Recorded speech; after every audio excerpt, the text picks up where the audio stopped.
Friends, तो board देख के तो आप समझ ही गए होंगे कि आज का हमारा क्या टॉपिक है। आज का हमारा टॉपिक है वॉइस की। ठीक है, तो जो वॉइस की है, इनकी जो थ्योरी है, इस थ्योरी में सबसे ज़्यादा इम्पोर्टेंट इन्होंने लिया है सोशल, जो हमारा डेवलपमेंट होता है सोशल को लेके। मतलब कि हम बाहर की दुनिया से क्या सीखते हैं, या अपनी फैमिली से, या अपने फ्रेंड से, या अपने आसपास के सर्कल से हम क्या चीज़ सीखते हैं। मतलब जो हम देखते हैं या जैसा हमारा इन्वायरमेंट होता है, ठीक है, जैसा हमारा कल्चर होता है, उस बेस पे ये चीज़ बहुत इंपॉर्टेंट रखती है एक बच्चे के लिए कि वो क्या सीख रहा है। ठीक है, तो हम देखते हैं।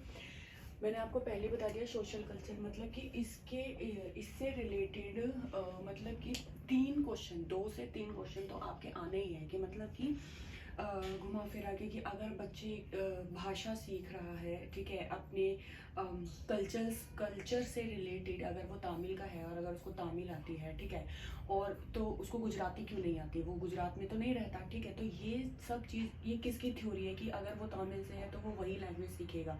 ठीक है, तो ये हम बोल सकते हैं कि हमारी ठीक है सोशल कल्चर, हम ये बोल सकते हैं कि ये हम सोशल कल्चर से हम सीखते हैं, और ये वास्के की थ्योरी है। ठीक है, अब हम यहाँ देखते हैं कि इन्होंने 3 इम्पॉर्टेंट एक्सपेक्ट्स बताए हैं कि जो इनके मोस्ट इम्पॉर्टेंट एक्सपेक्ट है कि बच्चा जो है वो सोशल कल्चर से कैसे और क्या इम्पॉर्टेंट चीज़ें रहती है जो बच्चा अपने सोशल से या अपने इन्वायरमेंट से सीखता है। ठीक है, तो वो उसमें आप देख सकते हैं सोशल इंटरेक्शन की उसका कितना ज़्यादा सोशल से, बाहर के लोगों से कितना इंटरेक्शन है, या उसके कितने दोस्त हैं, कहाँ कहाँ के हैं, क्या कल्चर से वो बिलोंग करते हैं। ठीक है, मतलब कि आप देखते हैं अगर एक बच्चा है और उसका फ्रेंड कोई पंजाबी है, कोई हरियाणवी है, कोई गुजराती है, तो मे भी हो सकता है कि वो थोड़े थोड़े वर्ड्स वहाँ से गेन करके और उसको उस लैंग्वेज का भी थोड़ा बहुत ज्ञान हो जाए। लेकिन जो उसका कल्चर है, जिसमें वो बाय बर्थ जिसमें वो रहा है और जिसमें वो बड़ा हुआ है, वो बहुत ही मायने रखता है बच्चे के सोशल डेवलपमेंट के लिए। अब हम आ जाते हैं लैंग्वेज। तो लैंग्वेज भी बच्चा कहाँ से सीखता है, अपने माता पिता से या अपने सराउंडिंग एरिया में जो भी लोग जिस लैंग्वेज को यूज़ करते हैं। जैसे कई बार होता है ना भाई, देखो अगर बच्चा तमिल का है तमिल बोलेगा, ठीक है, गुजराती है गुजराती बोलेगा, राजस्थानी है राजस्थानी बोलेगा, भाई फॉरनर है तो भाई इंग्लिश बोलेगा। ठीक है, लेकिन उनकी इंग्लिश भी अदर ही वे में होती है, वे ऑफ टॉकिंग बिल्कुल अलग ही होता है। ठीक है, और सेकेंड थिंग कल्चर जैसे मैं बोलूँ कि आप कोई सिख है तो भाई वो अपने कल्चर के बारे में सीखेगा। कोई क्रिश्चियन है वो अपने धर्म के बारे में सीखेगा। कोई मोमडन है तो वो अपने धर्म के बारे में अच्छे से बता पाएगा। अगर कोई हिंदू है तो वो अपने कल्चर के बारे में बता पाएगा कि भाई हम ये फेस्टिवल इसलिए मनाते हैं या ये फेस्टिवल इसलिए मनाते हैं। ठीक है, या ऐसा क्यों होता है हमारे यहाँ पर। ठीक है, तो ये जो कल्चर और लैंग्वेज और सोशल इंटरेक्शन बहुत इम्पॉर्टेंट रोल निभाते हैं किसी भी बच्चे की सोशल डेवलपमेंट के लिए।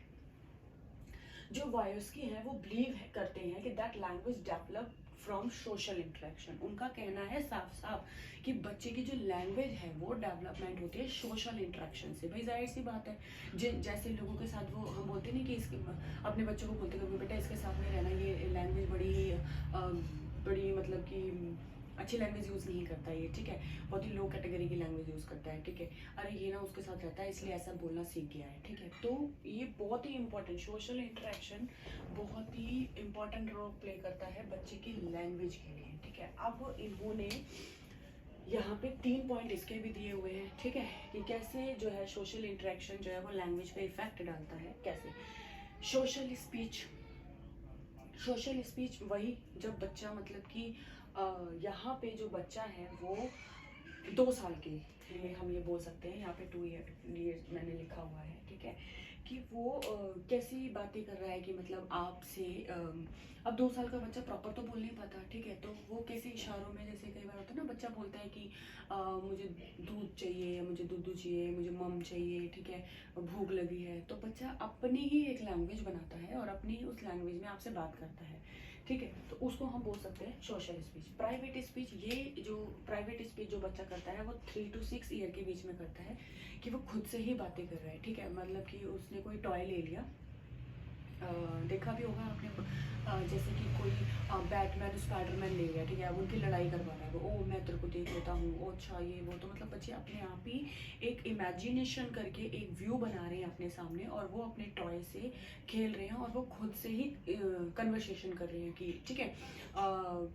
मेरे अभी एक बच्चा है तो वो कार्टून देखता है पेपा पिग, ठीक है, तो उसमें एक घर होता है, ठीक है, फिर पेपा पिग आते हैं, फिर उनको घुमाने ले जाते हैं, ठीक है, तो वो अपने आप ही लाइनें बोलता है वो पेपा पिग वाली, हाँ ठीक है ये बहुत सुंदर है, तो इस टाइप का वो खुद से ही उसको रिलेट कर लेता है, ठीक है, तो उसको हम बोलते हैं प्राइवेट स्पीच। और ये जो होता है ये 3 to 6 ईयर के बच्चे अपने आप से ही बातें करते हैं, उसको हम बोलते हैं प्राइवेट स्पीच। लेकिन वो जो लैंग्वेज होती है, वो लैंग्वेज भी उसने कहाँ से सीखी, या तो आपसे सीख रहा है, या फिर टीवी से सीख रहा है, या फिर सोशल इंटरेक्शन से सीख रहा है कि उसके आसपास के लोग कैसे हैं, ठीक है। अब साइलेंट स्पीच मतलब ये 7 साल तक का बच्चा करता है। जैसे कि अगर उसको कोई बात अपनी कहनी है, कई बार होता है ना, कई बातें होती है हम अपने मन में ही बोल लेते हैं और हमारे मन में ही रह जाती है, ठीक है, तो ये 7 ईयर का बच्चा होता है जो अपने मन में ही कोई बात बोल लेता है, ठीक है। मतलब कोई छोटा बच्चा है तो वो, अभी मैंने बताया आपको कि वो टॉय से खेल रहा है, खुद ही कन्वर्सेशन कर रहा है, खुद ही बोल रहा है, बट वो लाउडली बोल रहा है, ठीक है। लेकिन जब बच्चा 7 ईयर्स के अराउंड हो जाएगा या उससे थोड़ा सा बड़ा हो जाएगा, तब वो बातें जो वो बोलना चाहता है वो अपने आप ही अपने अंदर इमेजिनेशन करके और वो कन्वर्सेशन अपने मन में ही कर लेगा, ठीक है। अब यहाँ पे इम्पोर्टेंट टर्म्स क्या है, इसके इम्पोर्टेंट टर्म्स हैं, 3 इम्पोर्टेंट टर्म्स हैं, ठीक है, ZPD और स्कैफोल्डिंग और मोर नॉलेजेबल, मतलब MKO बोल दो आप, मोर नॉलेजेबल या नॉलेज, हाँ नॉलेजेबल अदर्स, ठीक है।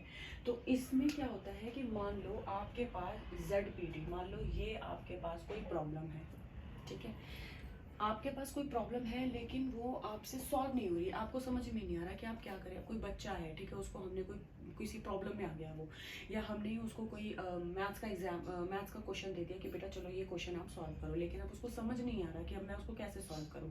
आपने क्या करा, उसको स्कैफोल्डिंग कर दिया, मतलब कि आपने उसको कुछ हिंट दे दिया, या आपने उसको थोड़ा सा कुछ समझा दिया कि बेटा देखो ये लास्ट टाइम मैंने आपको कराया था ना, इसमें हमने क्या करा था, हमारे पास इतने केजी टमाटो है, इतने केजी पोटैटो है, तो टोटल वेट कितना होगा, तो हमने लास्ट टाइम क्या किया था, तो आपने क्या करा, उसको हिंट दे दिया, ठीक है। अब वो क्या करेगा, अपनी जो प्रीवियस एक्सपीरियंस है कि अच्छा मैंने क्या किया था, उसको स्क्रॉल करेगा, फिर उसको याद करेगा, फिर वो उसकी मदद से जो है वो अपने प्रॉब्लम को सॉल्व कर लेगा।